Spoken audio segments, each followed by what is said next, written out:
Justin, I just want to say welcome to the show. I am excited to have you here. And I think one of the funniest parts of just how we became connected was that, like, just maybe like a month ago, we happened to be in the same room in New York, which was just a fun surprise. But for the people who don't know who you are and what you do, how would you self-describe? Yeah, before I go into that, I actually want to say I just looked at the picture. Not only were we in the same room, we were actually standing next to each other that day. So I mean, we were right there. So it's kind of funny that we didn't actually really meet then. We connected now. But to answer your question, as for what I do, I am a brand voice expert. I am a copywriter who has gone way too deep down the rabbit hole of dissecting what makes each person's style, the writing style and brand voice unique. And not just in this hippy dippy ethereal sense of oh, I get a feeling for it. I actually measure people's voice with a numerical system that gets it down to a granular level. And I can document this so a writer, any copywriter, can come in and follow these very specific guidelines to sound exactly like you, which will drastically improve the content process creation and the approval times, and hopefully get it nailed on the first shot so you can scale your voice authentically with minimal effort. I love that mixture of art and science because it's like voice, it's unique to us, it's a voice spoken word, it's like no one else sounds like us, but then also having the same thing in copy, but then to also have it quantified is very intriguing because myself, I'm very much like a data nerd. At least I want to be a data nerd. I'm not like a big data guy, but I like me some numbers. I would love to actually even hear a bit more about how you were even able to come up with that and quantify it. Yeah, so it actually goes back to a person we both know is Ramit Sethi. And it's not that I know him, it's that my business partner, Abby Woodcock, I was going to name wrong. Abby Woodcock used to be one of his copywriters. I know that you worked alongside him as well. And she actually created the framework of measuring voice. I've become her business partner, and she's moved on. She actually has a cheese shop in upstate New York now. So I'm the one that carries this forward. So I have to give credit where credit is due. So she is the originator of the framework. I've taken it to new levels and in different directions. But essentially what it was she was able to capture Ramit's style very quickly and very well. And people had asked how she did it. And she sort of stepped back, and she's really big on processes. And she broke down exactly what it was that she did and why she was able to get his style and identify where other writers were missing the point. Were missing it was close, but it wasn't quite there. And it's things that some writers get a feel for it, but she's like, well, what's actually giving me this feeling? And she came up with a framework of vocabulary, tone, and cadence. So vocabulary is the words that you use. And then the tone is the emotions in your writing. And then the cadence, which is often the missing piece, is the rhythm of your writing, whether it's long or short sentences, whether it's sort of average, whether the cadence is invisible, or whether it's a defining element of your brand. I write short. Some people write long, flowy, wordy bird sentences that go on and on and on, and your eyes get tired before you hit the first comma. And then by the time you finish the sentence, you're running out of breath, or there's something in the middle. So they all have different feels. So this process was created, and this is the high level view. There's a lot more beneath the surface, but on the high level view, the framework is vocabulary, tone, and cadence, which are the three elements of your brand voice. So it's not just saying that oh, we're friendly and casual and professional, which I define as the trifecta of nothingness, because it applies to everyone and it means nothing. Everything is subject to interpretation. By putting the scientific and the mathematical measurements on the vocabulary, tone, and cadence, you create something that allows you to plot a voice on a graph, so you can aim for it every single time. I love this because I remember when Abby had first published that guide and I read it, I was like, ooh, there's nothing else quite like this. And I found it super helpful for myself and just trying to understand my own voice, and then also copywriting that I was doing at the time for clients. And to hear that you've now taken it and quantified it and can plot it on a graph, that's personally intriguing for me.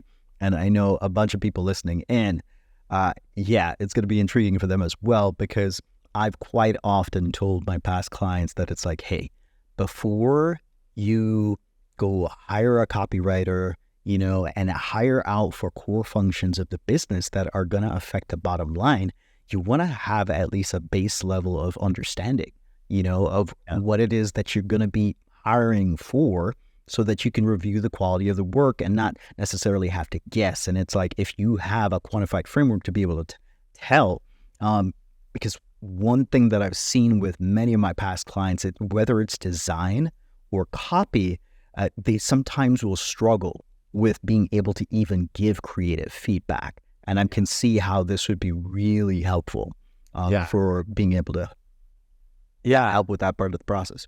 And that's really it. It's feedback when, and now for most people's defense, they don't know this framework. So they often get something, it just doesn't sound right, or there's something wrong with it, but I don't know what it is.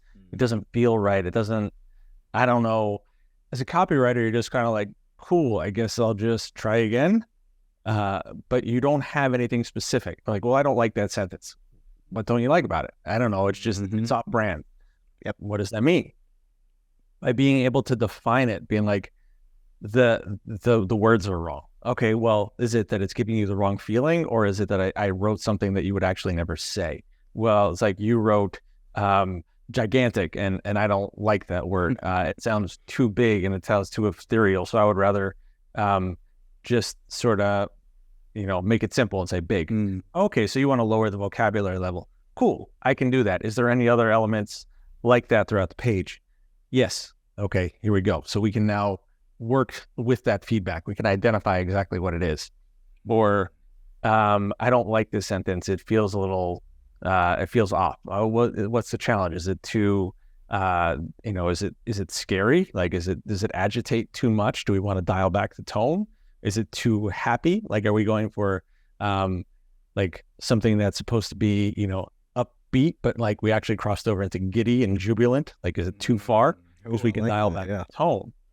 Yeah, everyone's like, oh, we want it to sound nice. Okay, well, what does nice mean? Like, is it calm or is it bouncing off the walls?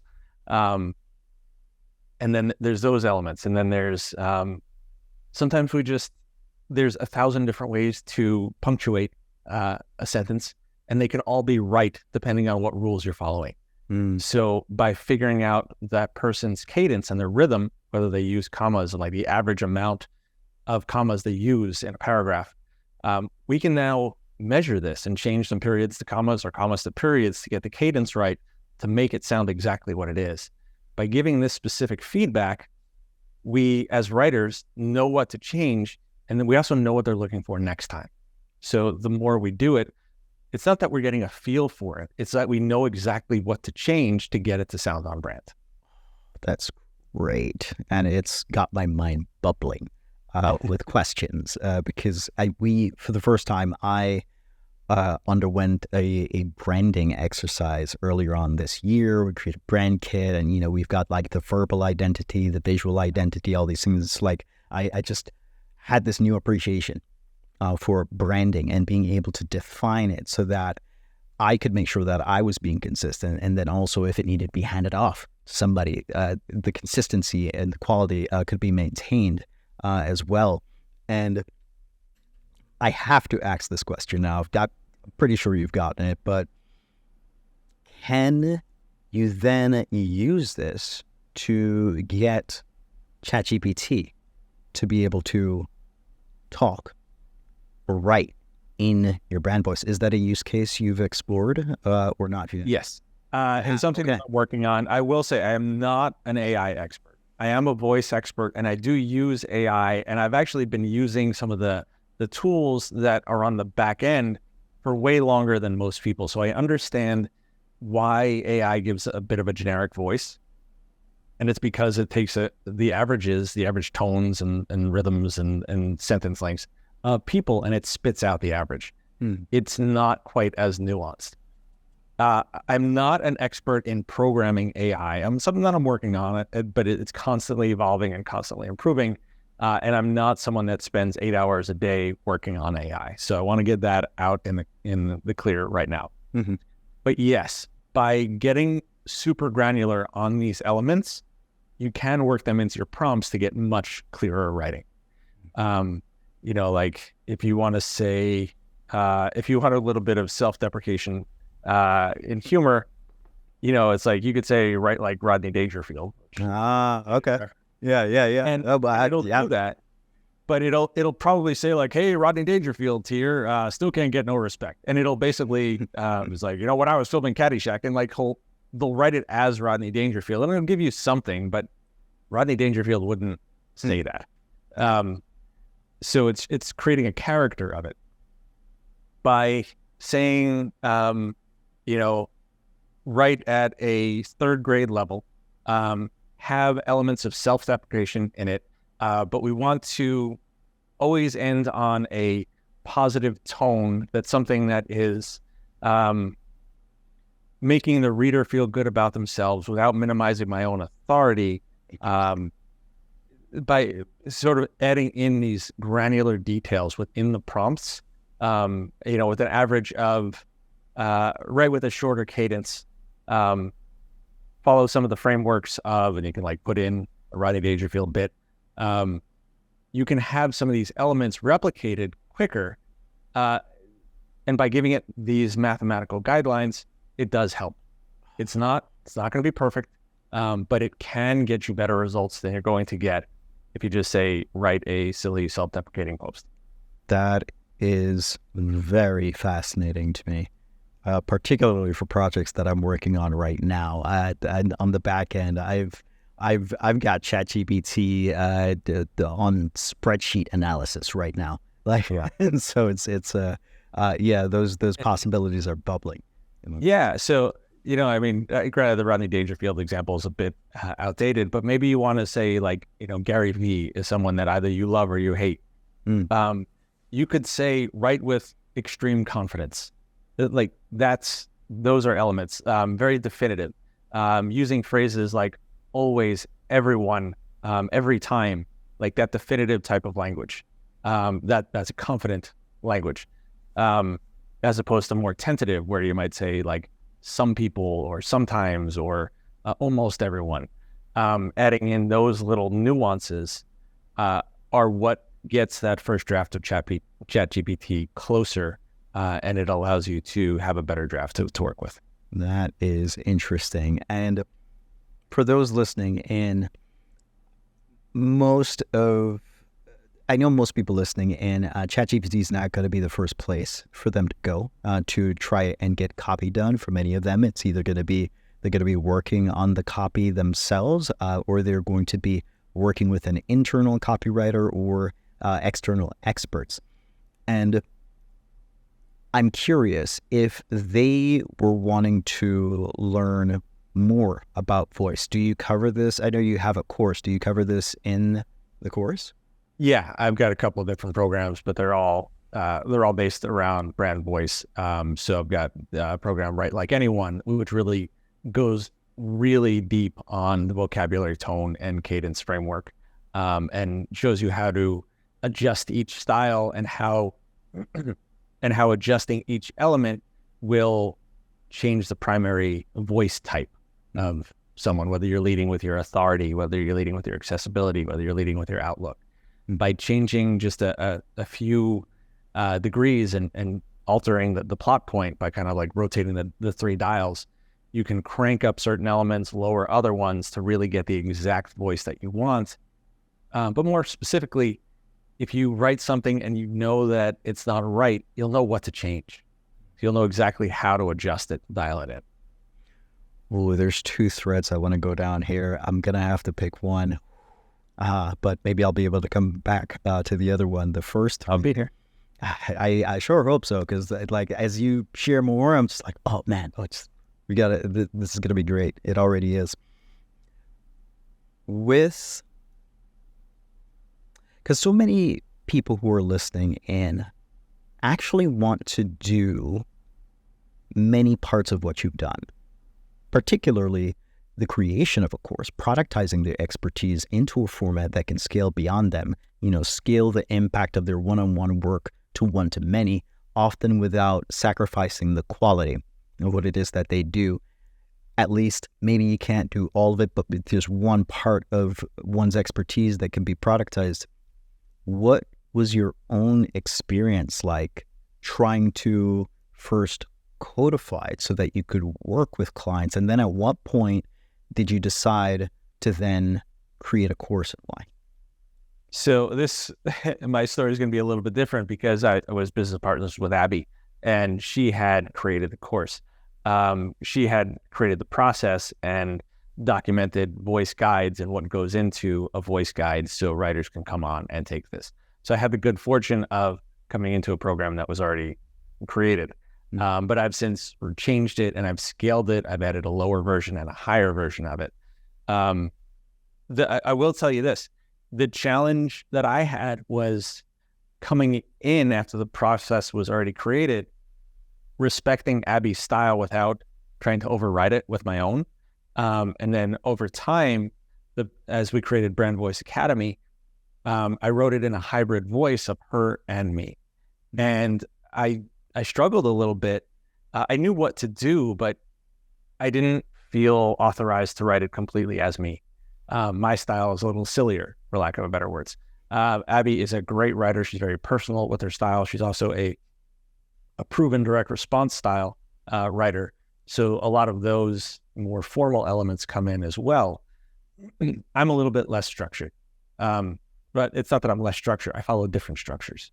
I follow some joke writing techniques. I follow some narrative writing techniques. I follow just dialogue techniques where she's more structured. So the brand voice on the earlier drafts was a little bit her, a little bit me, but not really either of us.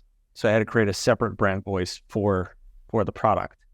Over time, as Abby has stepped back and I've come more in the spotlight, I'm making edits that are more me, because you're going to get more of me in the program. She's still involved. She still shows up for some of the calls, but really you're going to get me as the primary person. So I'm able to put more of my voice in it, which has been great. And it feels a little sad. It's because it's like, even rewriting the book, she had written the first edition of a book. I co-wrote the second edition with her. And I had to sort of strip her out a little bit. And like she was telling stories in first person, I rewrote them as writing it about you, about the reader. So like we had to lose some characters, and like that hurt a little bit. So there was a struggle. I don't think this is exactly the answer that you were looking for, but this is part of it. It's even better. I didn't anticipate it, and here's why it's even better. A number of my past clients and many people actually come to me after they've created their first course, and there's a subsegment of them who created the course in partnership with someone else, and they come to me because they're wanting help with, how do I almost redevelop or upgrade the curriculum or change it because of some change in business partnership, change in philosophy, or something like that. And in some cases, it's even because they want to create a variation on something that they are actually certified in. Like, for example, one of our past podcast guests, Rocky Lalvani, he's a certified Profit First professional. And we wanted to create a course that, he's licensed to talk about, and he has the blessing of Mike and everything, but he still needed to put his own expertise and stuff into it. And so hearing your journey through that, and also even evolving the offer suite as well to have a lower ticket versus like higher ticket, variation is actually extremely helpful for the people who are listening in as well. Yeah, it's kind of one of the elements that you figure out what your personal voice is versus what the brand voice is. And I do have my own business where I create voice guides for people, and then I have Brand Voice Academy where I train copywriters how to do this. So they're separate, and I write differently for each brand. And it's not that it's tremendously different. It's that I am more in my own business. Brand Voice Academy can stand alone. Other people can come in and write under the Brand Voice Academy umbrella without having to try to sound like Justin.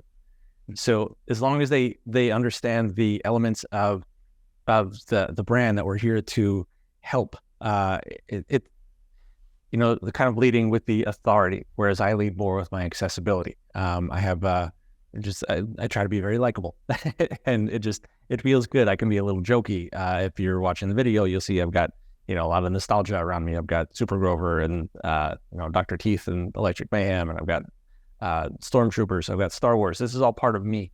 This shows up in my personal brand. Nice. It doesn't show up in Brand Voice Academy.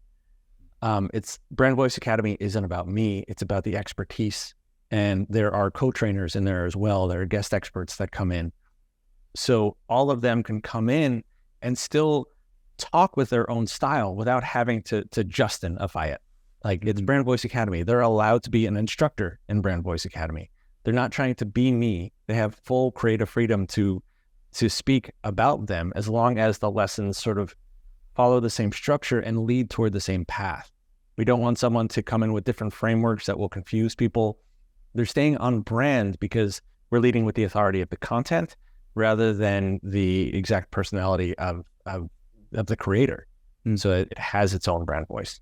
I love this because it is entirely on theme with what so many people are trying to do, which is the scaling of their one-on-one work into a one-to-many format. And part of that is basically creating one-to-many marketing systems, one-to-many sales systems, one-to-many deliver systems, often in the form of some kind of productized offer or a high-ticket course and so on and so forth.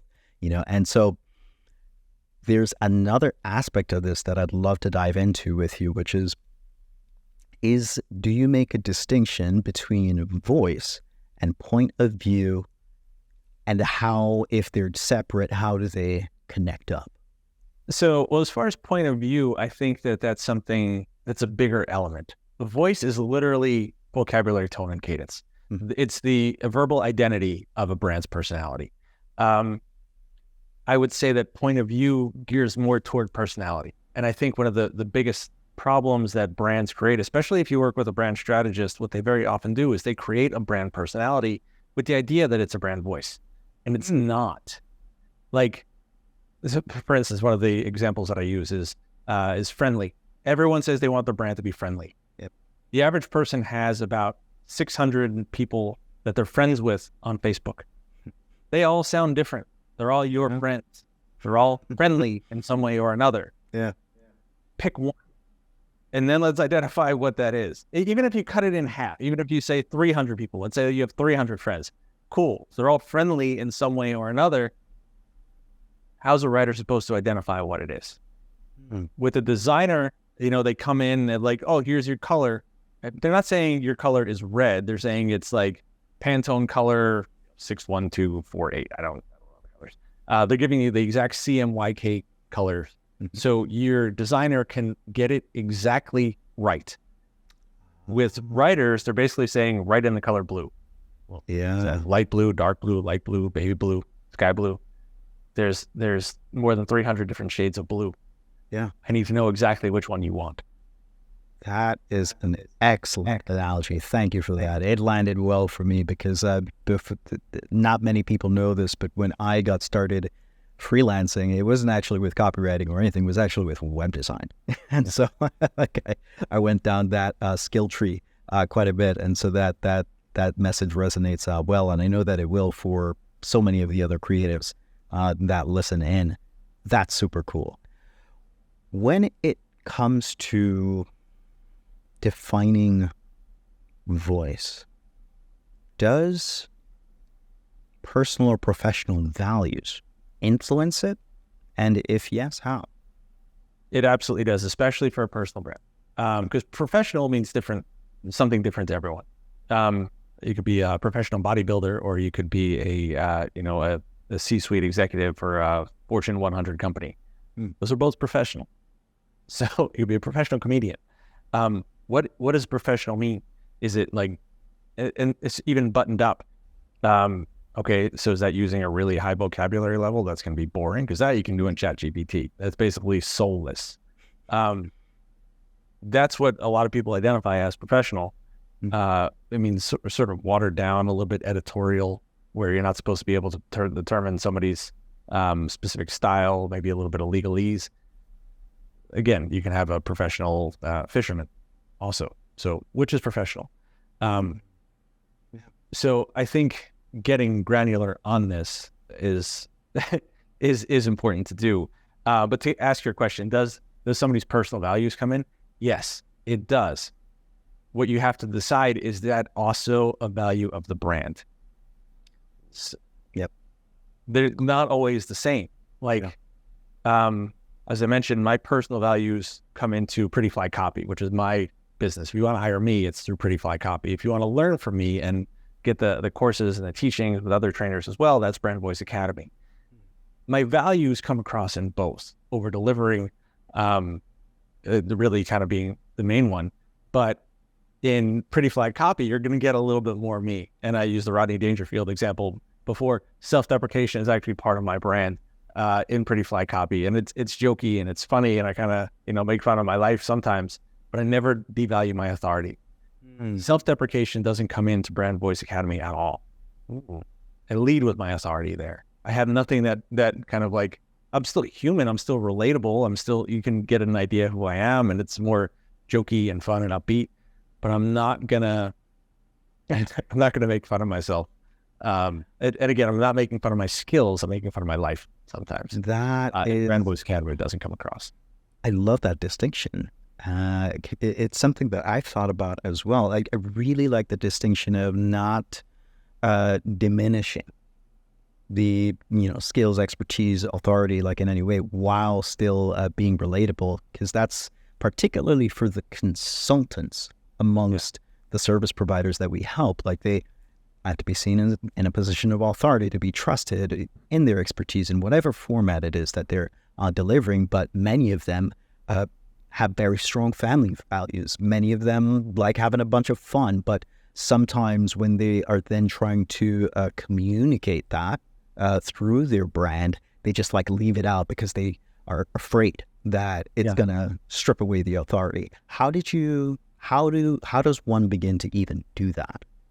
One of the processes that I do, it's a voice finding exercise where we sort of identify somebody's core values, and we get very granular. We start out with about 120, I think, values, and we kind of like go whittle it down to like 4, and to figure out what the brand values are. And as we're whittling it down, a lot of people will be like, well, this is really important to me. I said, okay, it's really important to you, but does it show up in your brand? And then they're like, no. I was like, okay, well, let's make this a personal value. Yeah. Your writers don't need to copy this. This doesn't show up. It's still you. You're not losing anything, but we're identifying what shows up in your brand voice. Yeah. Is family values? Okay. Yes, I get that. What does that mean? Well, it means that I take, I end work at 5 o'clock every day, 2 o'clock on Friday. I don't bring my computer home on the weekends. Cool. How does that show up in the brand? Well, it just means that I'm inaccessible after 5 p.m. Okay. We just have to put that somewhere, and that's it. It's not going to show up on your copy. Like, it's just there. It doesn't come into play. This might be a little bit of a cold stab, but would you say one of your core values is accuracy or precision? It's funny. That's actually not a word that's on there, but yes, I would. And it makes sense. But okay, I'll tell you exactly why and where it comes from, and why it shows up in my personal brand and how it's showed up in my professional brand. It did show up there, and it showed up because when I was a writer, when I was working in-house for a company, it was a hotel brand, and it had 12 different hotels at a time that I was writing for. So every time I wrote something, I had to adjust it 12 different ways. And each hotel had its own different stakeholder, and then there were other people on the approval chain. So I'd say at minimum, if I was creating a brand-wide campaign for all hotels, there were about 20 different stakeholders. So it got to the point where everyone had their own opinion, and because the brand guidelines were loose, everyone had an opinion and everyone was right. So I couldn't defend my copy. When I got this framework, I was able to defend my copy and explain my decisions. And I knew how to adjust each voice specifically by adjusting vocabulary, tone, or cadence.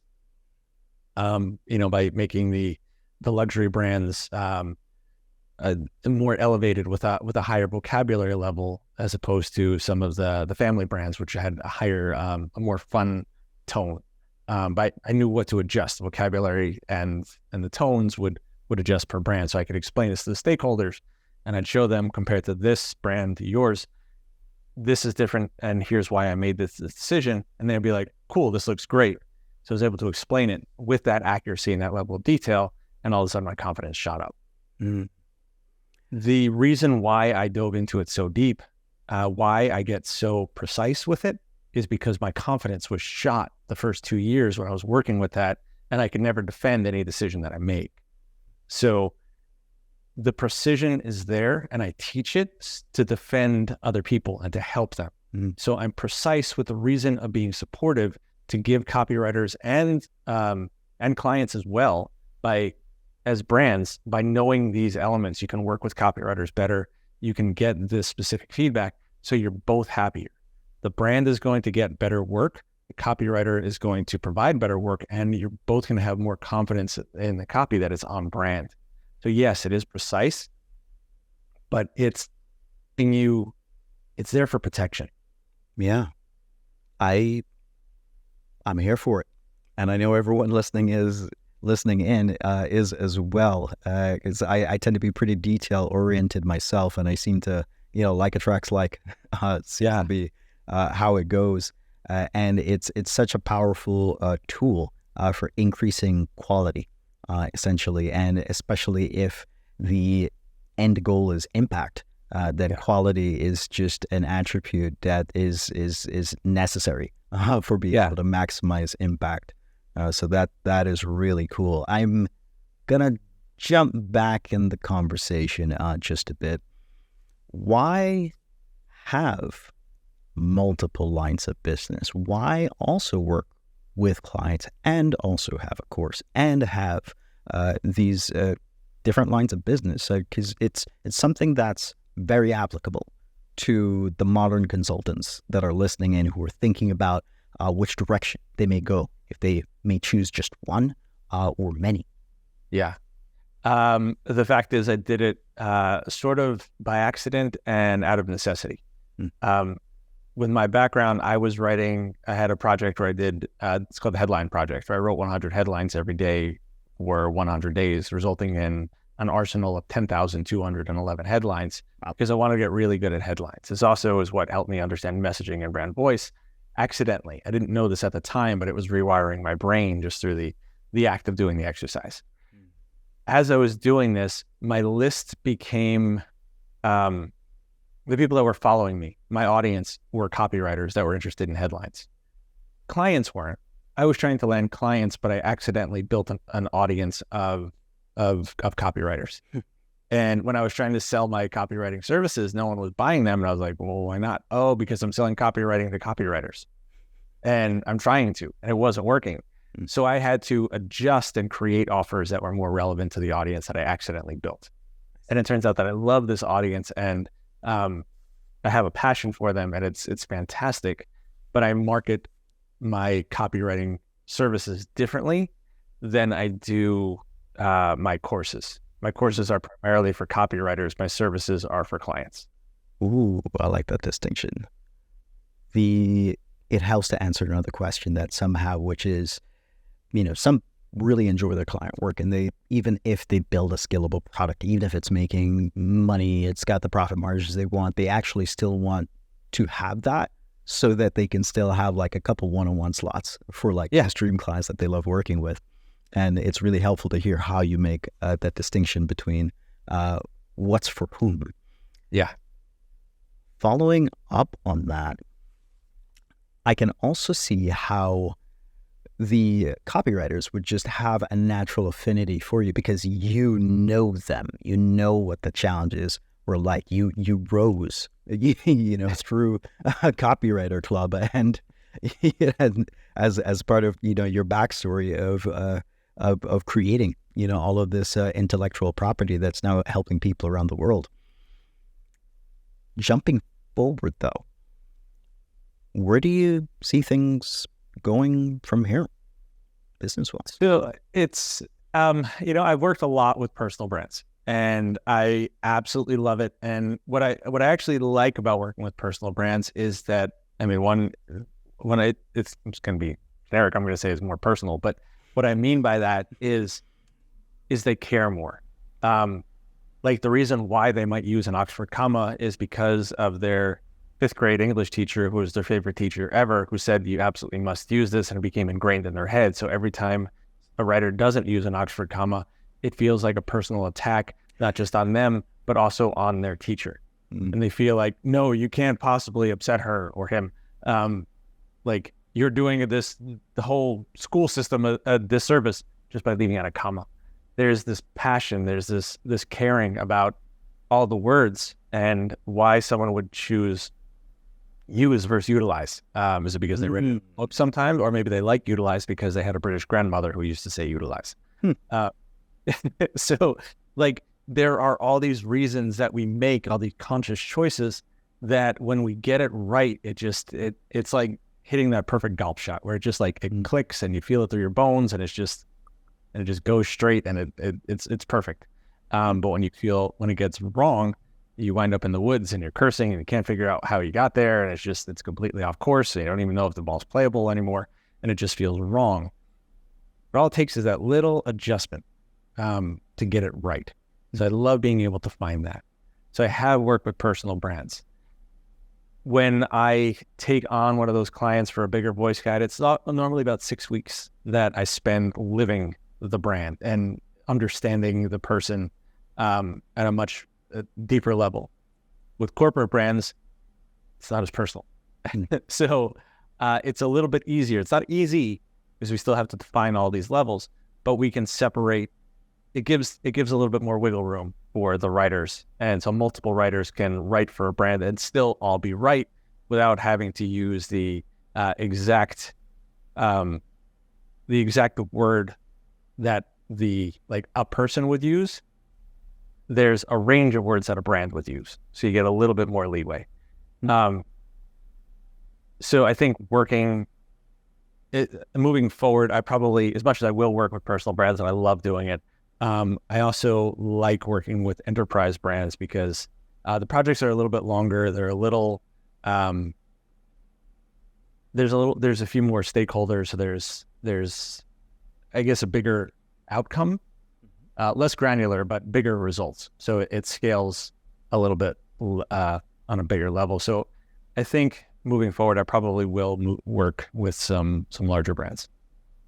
That is clear, and also piques my personal curiosity as well as the curiosity of some of the people who are listening in, which is, how does one even attract and find and retain those enterprise level clients? Still, a lot of it, where I am now, a lot of it is through networking. I've built a pretty good network of copywriters just sort of by accident, as I told that story. A lot of writers bring me in when they're struggling with a project because I offer a complimentary service to them. I'm not competition. Yeah. I'm not going to steal a website project from someone. Yep. If they need brand voice help, that's a separate deliverable that the copywriter might not offer. So often I'm brought in to ride side saddle on a project and create the brand guidelines so the brand will get better products or better copy, and the copywriter will know exactly how to proceed without stifling their own creativity. So they can still put their own spin on it, but still have it sound on brand. So a lot of the majority of my products these days do come through word of mouth and referrals.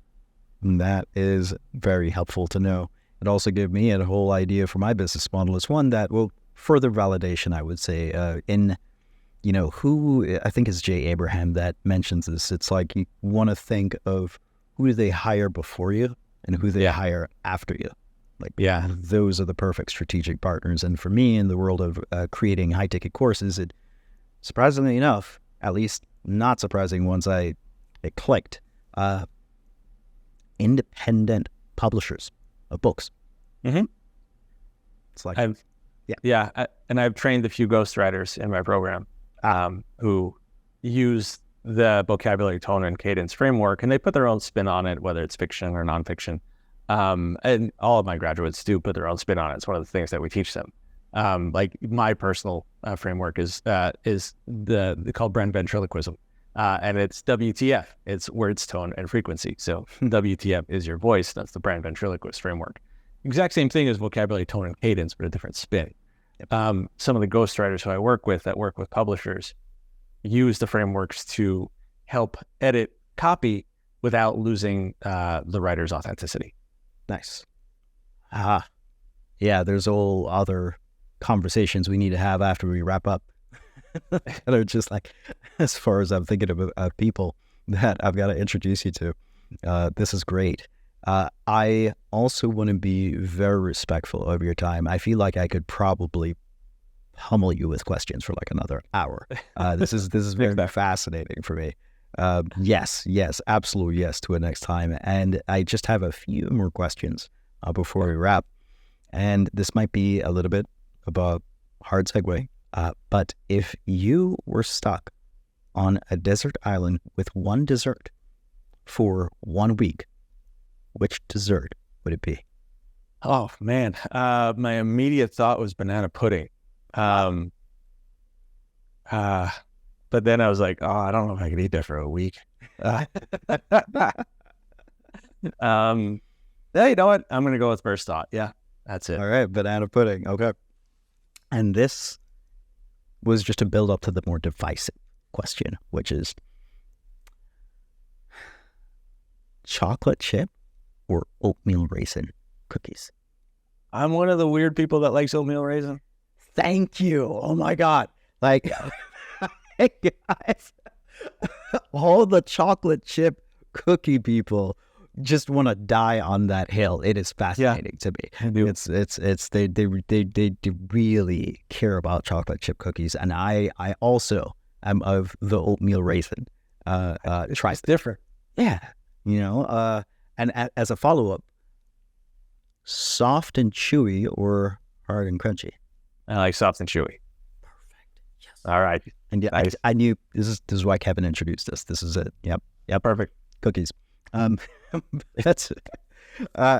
The final question before we wrap is, if you could go back in time to give advice to yourself, when you were trying to come up with brand ventriloquism, knowing everything you know now, what advice would you give yourself?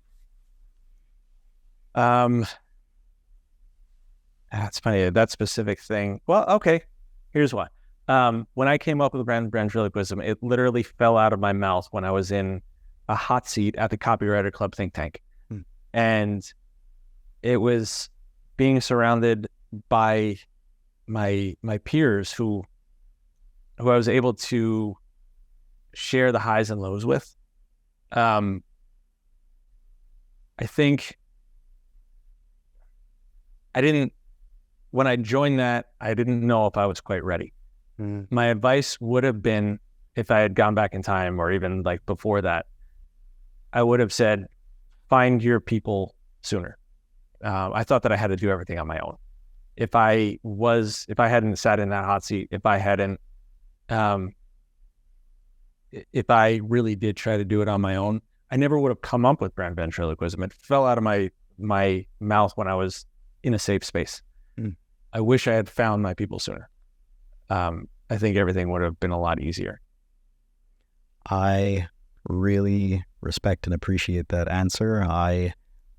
It resonates with me heavily as someone that has looked for my people, in various aspects of life. And that has been one of just the key drivers of personal and professional growth. Yeah. Thank you so much for that. And before we go, where can we find out more about you? Easiest place is prettyflycopy.com. The easy way to remember that is all the people say I'm pretty fly for a right guy. It's a terrible pun. That's the form, the foundation of my business. And that's where you'll get the most of me.